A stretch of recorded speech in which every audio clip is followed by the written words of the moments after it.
Hey, Zern listeners, 90 Day Fiancé. Let's see what happens. Dumb choices sometimes, like everyone does. Okay. So what is it gonna take for you to forgive me?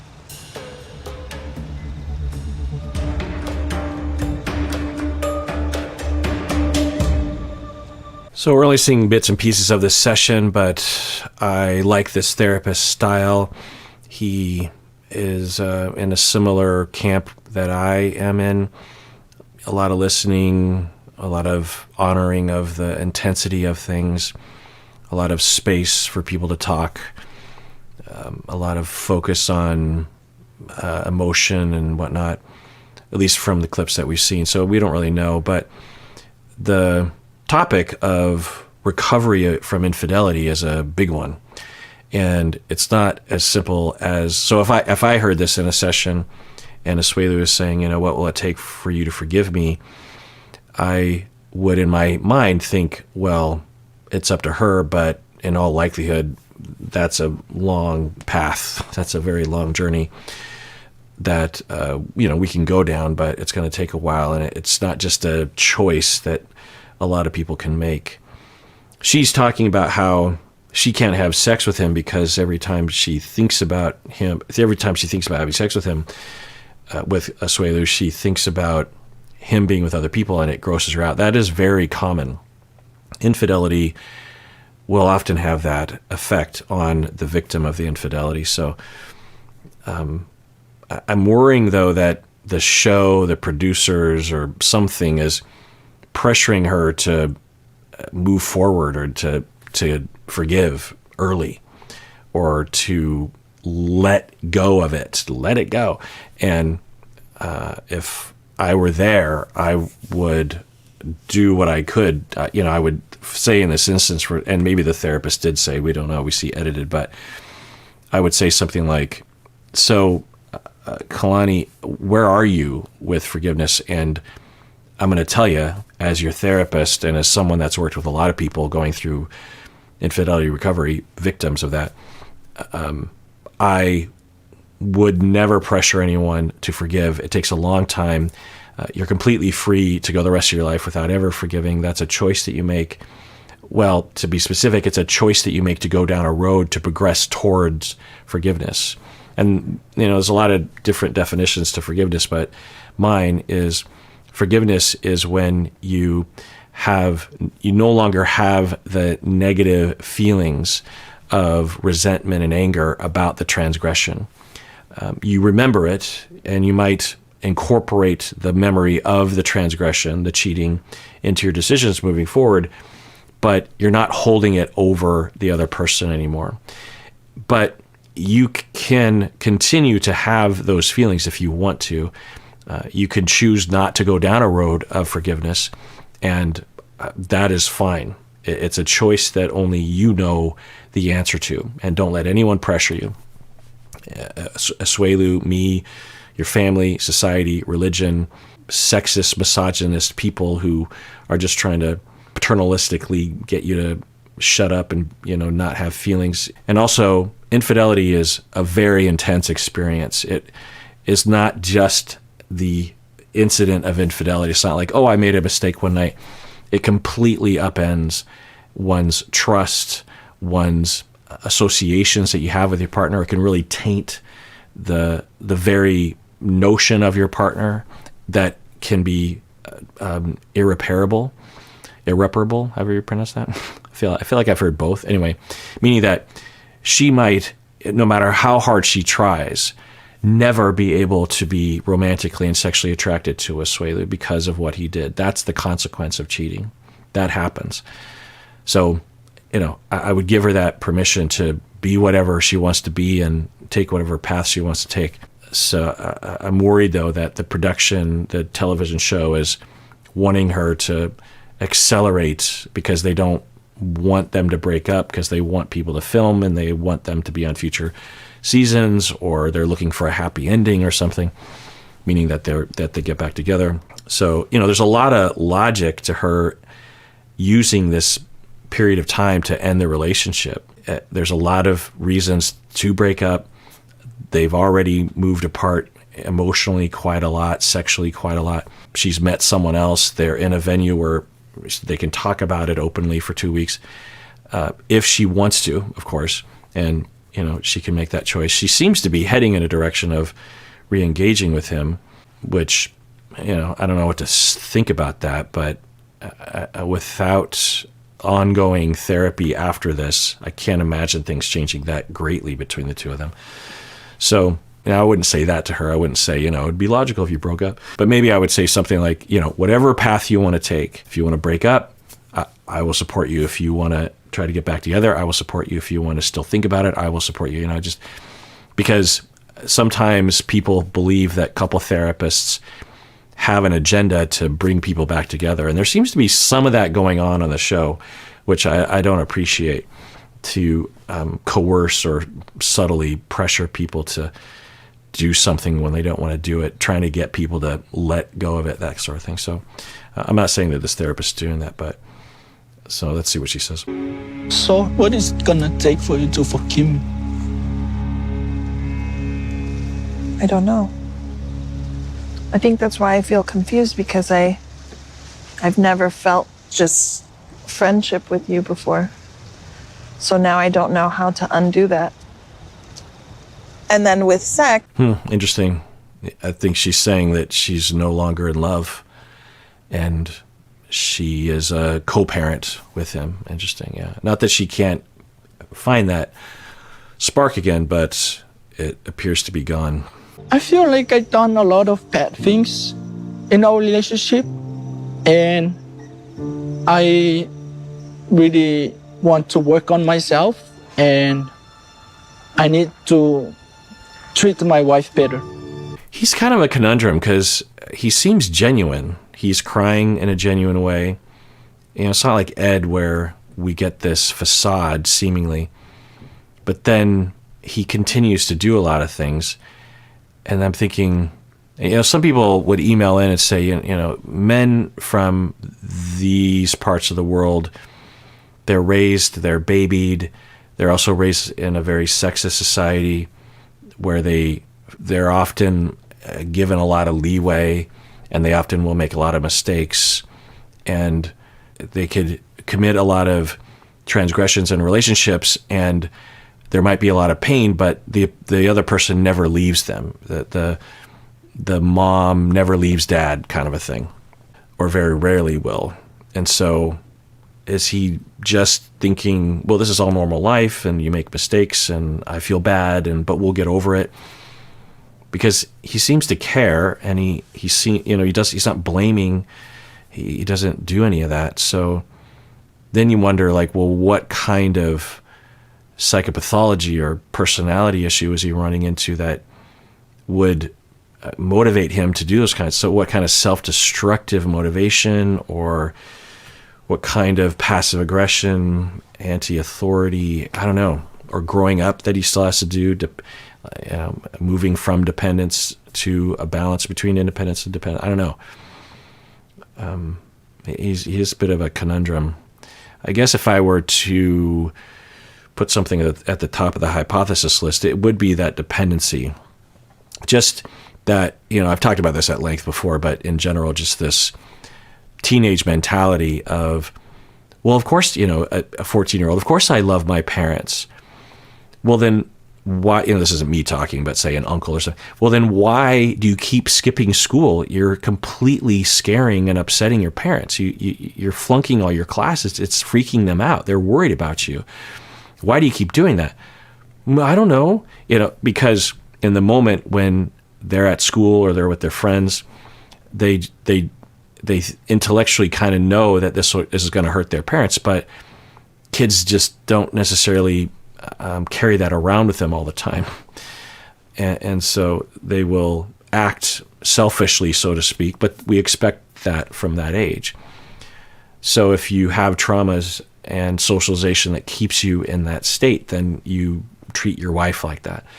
So that's, in a nutshell, the top hypothesis I have. And then when the teenage boy comes home and the parents are like, how come you did this? You did it again. Or something more acute, like the boy keeps shoplifting, or the boy never does the chores or completely drops the ball on certain responsibility or something, and keeps making those choices. But then when confronted, he's like, oh, I'm so sorry. And he genuinely feels sorry.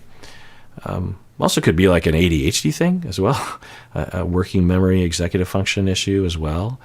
Could be alcoholism as well, impulse control. Yes, I guess there's a lot of things. I mean, a lot hinges on the assumption that he's being genuine. He looks genuine. Do you think he is? On forgiveness, that you allow this friendship to build and just trust the process. Right. Dr. Jason said that I probably just need time, but I mean, I've had years of time, and I still don't even forgive him for the he did in the beginning. Yeah. You don't need time. You need to explore and discover for yourself whether or not you even want to try to forgive.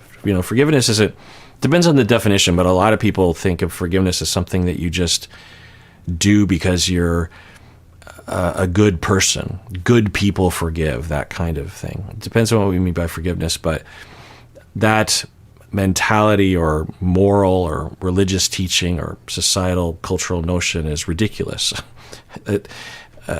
You are under no obligation to forgive anybody, and it's hard to forgive. It takes, even when you want to forgive, it takes a long time, because it's not just a switch that you turn off in your brain.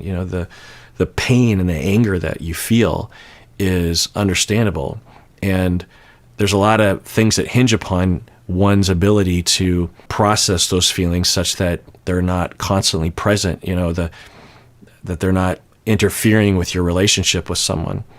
A lot of apologies would have to happen from Asuelu. A lot of track record, say 5 or 10 years where he doesn't cheat and he follows through with his responsibilities, would be necessary before she could say, okay, maybe he's made up for it. It takes a long time. So yeah, it's not just time. It's a choice that people make. It'd sort of be like if someone asked you to marry them. It's like, hey, will you marry me? And you're unsure. And someone says, well, it's just a matter of time before you say yes. It's like, no, it's a big decision. I don't know if I want to do that.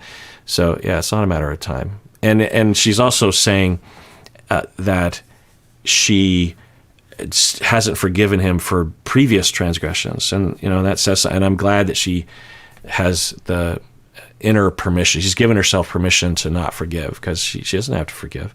Now, she doesn't have the right to push him off a cliff or something, but she has the right to decide, I don't want to go down a road of trying to purge myself of these negative feelings because I don't feel like he's worth it, or I don't want to try to build this back up, or I still feel justified in these feelings. He hasn't made up for it enough. It's sort of like if someone cheats and then the next day they're like, oh, by the way, I cheated on you last night and I'm terribly sorry. And they're genuine. They're like, I'm really remorseful. I'll never do it again. Please forgive me. Would you just be like, yes, I forgive you? No, I mean, that's an exaggerated point of view, but it's a lot of things have to happen. Behaviors, trust, goodwill, apologizing, your own path, your own meaning in life, all those kinds of things. And so, yeah. In my relationship, he's cheated the whole time. So when we were dating, when I was pregnant, before he came here, 3 years into our marriage, and then now. So it's just been this. I think we knew about one of the incidents, maybe two. I mean, it depends on what she means by cheating the whole time. Does she mean there were 3 incidents over the span of time? I mean, the way she describes it, he's been cheating regularly, which, yikes. What? Yikes, Asuelu, yikes. Pattern, and how do you forgive someone for something that they keep doing?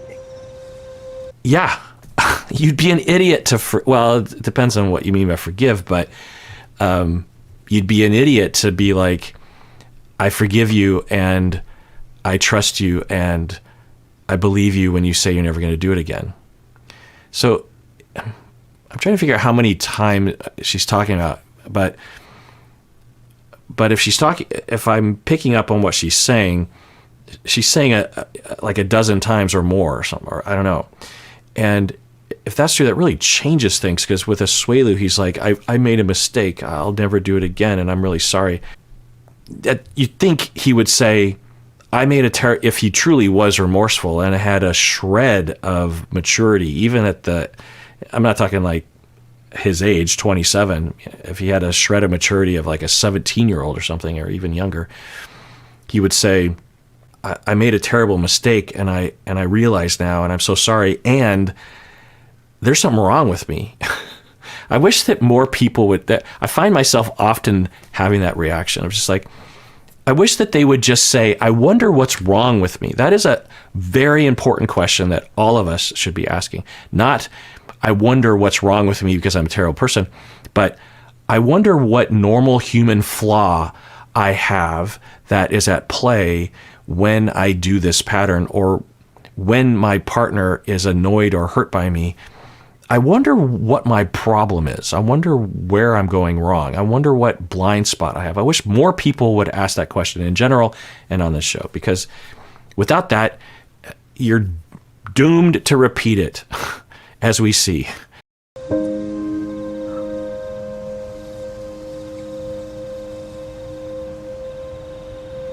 And then as she starts to go there in her head about the cheating, she contemplates and cries, which I don't know what that means, but I think that means that she's been in denial because of the kids. She had to ignore. It's also, the sister probably knows about this. I didn't show the scene, but the sister was being really healthy because Kalani was triangulating her sister. Her sister's there at the resort, and telling her about the problems, and the sister was like, well, you'll figure it out. Yeah. And Asuelu's a good guy, that kind of thing. Instead of what the sister was doing before, which was like, he's a dirtbag, you need to leave him. And maybe that's true, but when you're talking to your sister who isn't really there yet, it's not a helpful perspective, especially to pressure her, like, you better break up with her because he's a horrible person. It's tough, but you have to allow someone to have their own process. But anyway, the sister was being really great.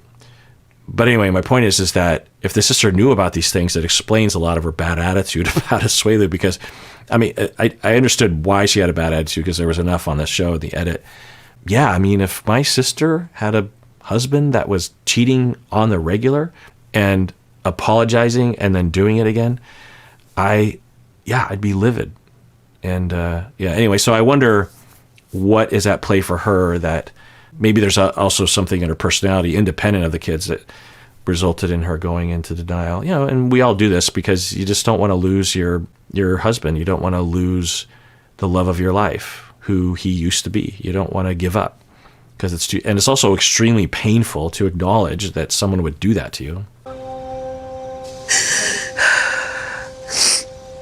I stayed with him because I was pregnant.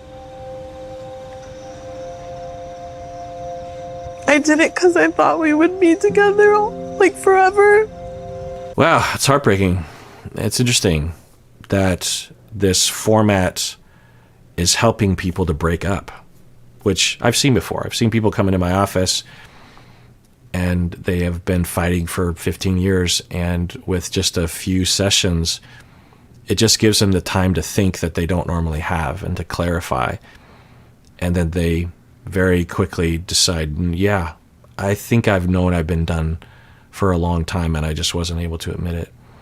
So it seems like this format is doing that, to Kelly and Molly, and now to Kalani. Yeah. Who knows? Maybe they'll all get back together.